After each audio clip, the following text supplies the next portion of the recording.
ফাইভে বৃত্তি পাচ্ছে, আমার ভাই এইটে পাচ্ছে, আমার ভাই মেট্রিকে পাচ্ছে, ইন্টারে রংপুর কলেজত ভাই সরকারি কলেজত স্কলারশিপ পাচ্ছে ভাই। বাপে আমার খুশিতে কান্দিছে ভাই। হাই রে স্কলারশিপ পাচ্ছে ভাই, আমরা মূর্খ মানুষ জানি না। এত মেধাবী ছাত্র ভাই, কি জন্য সরকারে মারার অনুমতি দিল ভাই? কি জন্য?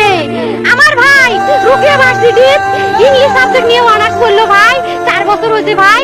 আমার ভাইকে আমি কইলো ভাই মানে বিসিএস করে ক্যাঙ্গেরি ভাই, তোরা না করেন তো কয় শুনি এটাই এই একটা পরীক্ষা চাকরি হোক, মুই চেষ্টা করি হোক, মুই তোর আশাটাও চেষ্টা করি দেখি করেন ভাই। মুখ ভালো লাগে মানুষে যখন বিসিএস এর কথা কয়, মুখ কলজাটা কাঁপি ওঠে ভাই। হাই রে ওরা ক্যাঙ্গেরি পড়ছে, তোরাও ভাই করেন তো, তোমারও না মেলা মেধা হোক, শুনি মুই করি। আমার ভাই মরার বয়সী হয় নাই, আমার ভাই কৃষক মারার পারমিশন দিল, একটা পাও ভাঙ্গিল না কে, একটা হাত ভাঙ্গিল না কে। আমার ভাই তখন আপন ইচ্ছাই ঘুরি হাইলো হয়, কি জন্য 4টে গুলি মারলো আমার ভাই? আমার কলজাটা মানুষ না, আমার 3টে মারি গেল না কে? আমার 3টে কি জন্য মারি গেল না? আমার ভাই এত কষ্ট করে পড়ছে ভাই, আমার বাপই মানুষ কয়ে বেড়াচ্ছে, আমার বাপে লেখাপড়ার খরচ দিতে পারে নাই অভাব অনাটনের জন্য ভাই। হাই ভাই, আমার বাপে লেখাপড়ার খরচ দেয় নাই, আমার ভাই